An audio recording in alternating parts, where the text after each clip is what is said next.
Here is my appeal to the President Bongbong Marcos, Mr. President. Mr. President, it is my fervent hope that my remarks in this August chamber will reach President Bongbong Marcos. To President Bongbong Marcos, I am reaching out to you in all humility.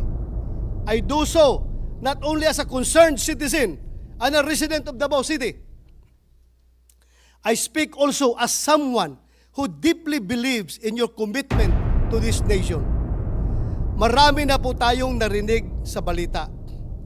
Hindi raw po aalis ang PNP dahil may nadidetect silang heartbeat.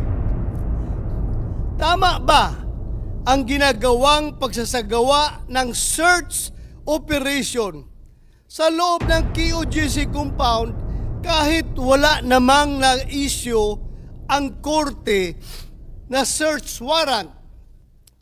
These almost 300 police officers deployed to arrest an international terrorist constitute less than 15% of the deployed police force to arrest Pastor Kibuloy. Kaya ang tanong ng mga miyembro ng QOJC, mas mapanganib ba si Pastor Kibuloy kaysa isang most wanted terrorist?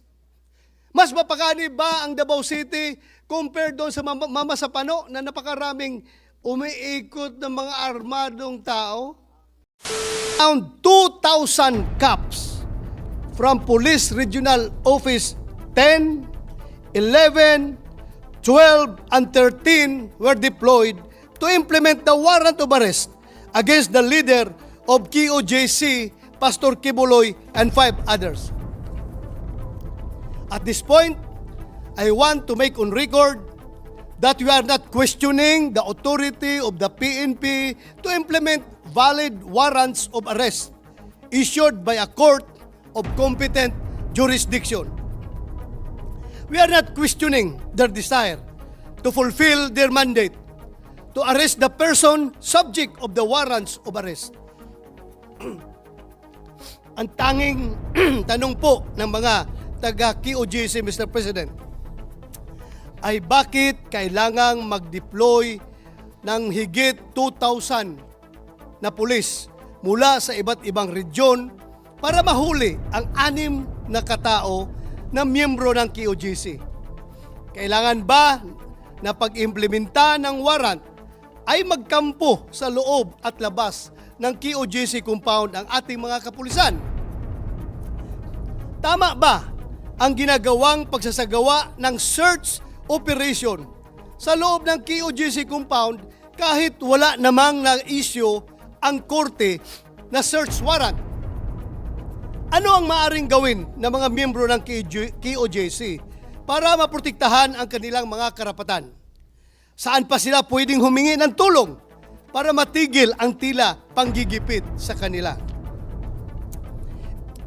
These almost 300 police officers deployed to arrest an international terrorist constitute less than 15% of the deployed police force to arrest Pastor Kibuloy.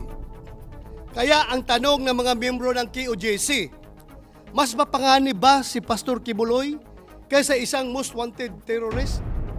Mas mapanganib ba ang Davao City compared doon sa Mama Sapano na napakaraming umiikot ng mga armadong tao? Mr. President, wala na po sanang naging kaguluhan kung naging mahinahon lamang ang pagsisilbi ng warrant. Kung ang objective ay arestuhin o dakpin si Pastor Kibuloy, maaari naman po na maisagawa ito ng mapayapa. Minsan po, kahit gaano kalinis ang hangarin, kung ang pamamaraan naman na ginamit para makamit ito ay marahas, nagiging mali po ito at hindi katanggap-tanggap. Maihalin tulad po ito sa isang konsepto na madalas gamitin sa ating mga korte. Kung illegal na nakalap ang ebidensya, hindi ito nagiging admissible sa korte o ang tinatawag na fruit from a poisonous tree.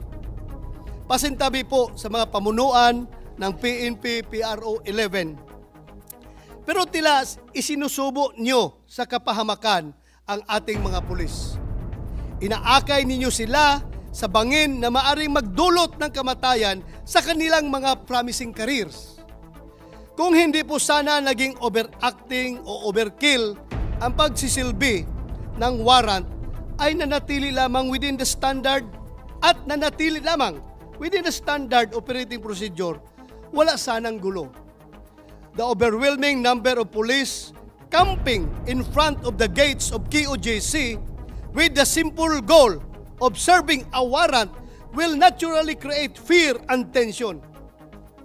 It has created an atmosphere of terror, the same feeling of insecurity that our law enforcement agencies vowed to wage war against.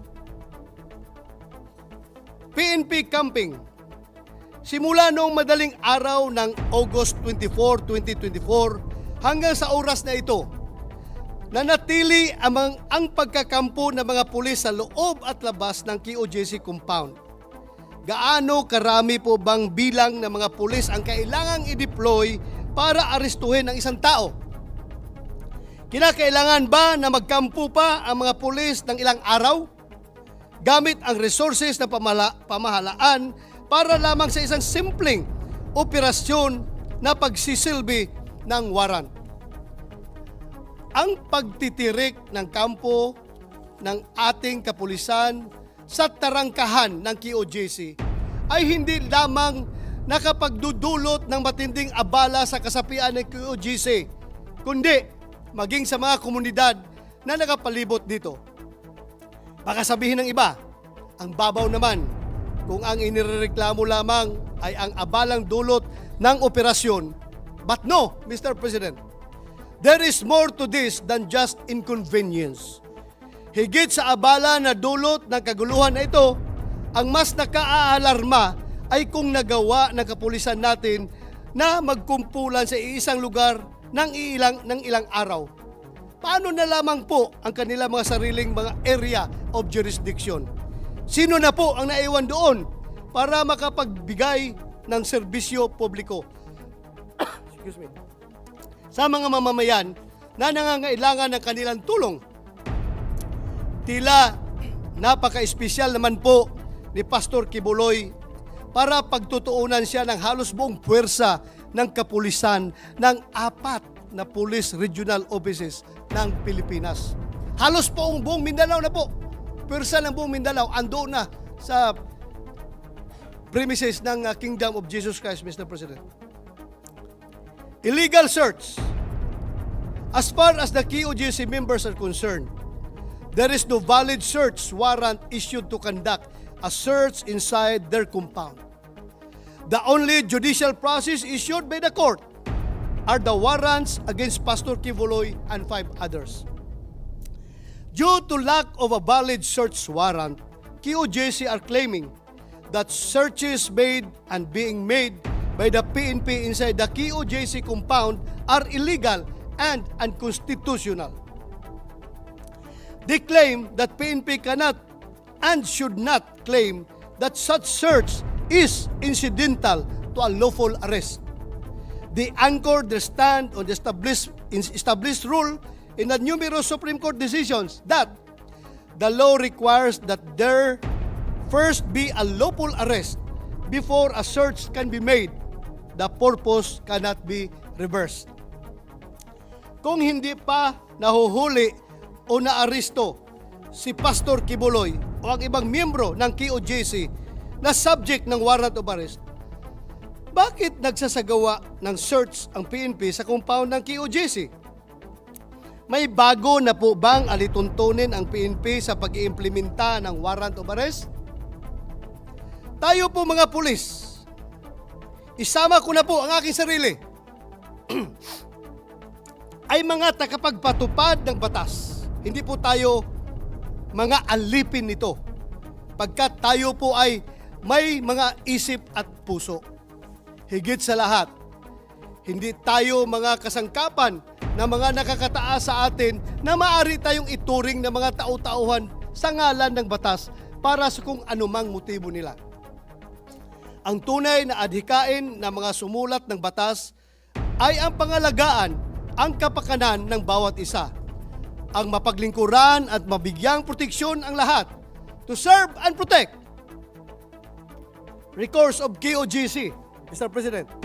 Sa gitna ng kaguluhan at presensya ng higit 2,000 na pulis sa KOJC compound at sa kahabaan ng Carlos P. Garcia Highway sa Davao City, isa pong miyembro ng KOJC ang binawian ng buhay at marami naman po ang nagpahayag na sila ay nasaktan dahil sa insidente. Desperado na po ang mga miyembro ng KOJC. Kahit po ang ilang residente ng Davao City ay nalulungkot sa mga nangyayari. Ngayon na lang po kasi ulit nagkaroon ng kaguluhan sa aming syudad. Sa kawalang pag-asa po ng mga miyembro ng KOJC, mukhang napag-iisipan na rin nila na gumamit ng dahas. Kaninang umaga, nakatanggap po ako ng report na mayroon daw mga miyembro ng KOJC ang sinasaktan ang iba nilang miyembro at isinisisi sa mga pulis. Kung totoo po ito, umaapila ako sa pamunuan ng KOJC at mga miyembro nito. Pigilan po natin ang ating mga sarili. Huwag po sanang sumama ang ating loob sa ating mga pulis na na-deploy sa inyong compound. Sila po ay sumusunod lamang sa kautusan ng kinauukulan. Huwag po ninyo sa kanila ibaling ang inyong inis at galit. Sinusubukan lamang po nila na gawin ang kanilang trabaho.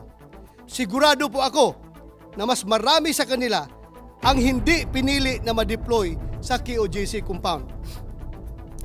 Lagi po sana nating piliin ang kapayapaan. Naniwala po ako na likas na mabuti ang mga kasapi ng KOJC. Sana po ay i-exercise ng ating kapulisan ang maximum tolerance. Huwag po natin silang bigyan ng sapat na dahilan upang labanan ang pamahalaan. Sino man pong nakaramdam ng panggigipit ay maaaring humantong sa pagyakap sa karahasan. Sa mga miyembro ng KOJC, huwag po tayong mawala ng pag-asa. Manalig pa rin po tayo na ang mga alagad ng batas ay ipapatupad ng maayos ang batas. Patunay po rito ang naging temporary protection order na inilabas ng Regional Trial Court Branch 15 ng Davao City na nagpapapatigil sa PNP sa kanilang mga ginagawang paglabag sa inyong religious at academic rights. Here is my appeal to the President Bongbong Marcos, Mr. President. Mr. President, it is my fervent hope that my remarks in this August chamber will reach President Bongbong Marcos. To President Bongbong Marcos, I am reaching out to you in all humility. I do so not only as a concerned citizen and a resident of Davao City. I speak also as someone who deeply believes in your commitment to this nation. Marami na po tayong narinig sa balita. Hindi raw po aalis ang PNP dahil may nadidetect silang heartbeat. To that, we raise no objection. We are in opposition to question these technological advancements. And yet, while your PNP is focused on the underground heartbeat, which they suspect belongs to the heart of Pastor Kibuloy, I urge you, dear President of this nation, to listen also to a different sort of heartbeat. The heartbeat of thousands of Filipinos in the midst of this cacophony of sounds. It is our hope that the voices and hearts of these Filipinos will not be drowned out. Among them are the members of the KOJC, deprived of their religious freedoms. Their right to practice their faith is being challenged, and their pleas for support are echoing through our land. Excuse me. Let us also listen to the hearts of thousands of students from Jose Maria College Foundation Incorporated and Lyceum of the Philippines in Davao City, as well as their parents, who are grappling with the disruption of their education. I feel that it is not suitable it's not justifiable that in the attempt to serve a warrant of arrest, we also end up arresting our young people's dreams. This is highly unwarranted, Mr. President. Their aspirations hang in the balance as ongoing siege affect their learning environment and their future prospects. Additionally, the closure of Carlos P. Garcia Highway near the airport has caused immense hardship for many Davaoeños. Their daily lives are disrupted and their convenience and well-being are at stake. Pagod na rin ang mga tao. More precisely, pagod na rin ang mga puso ng mga tao. Their weary hearts have resorted to seemingly marching to a different beat, regretting their choice of leadership, losing their hope. Yet, I stand here with unwavering faith in you as the father of our nation. I, for one, still believe in your capacity to care for every Filipino. After all, regardless of where we find ourselves politically, socially, religiously, or even physically, we all share the same heart and spirit. Mr. President, may President Bongbong Marcos continue to listen to the heartbeat of the people. Hindi lamang sa sports, kundi sa lahat ng aspeto ng buhay Pilipino. Puso, Mr. President, puso. Maraming salamat po.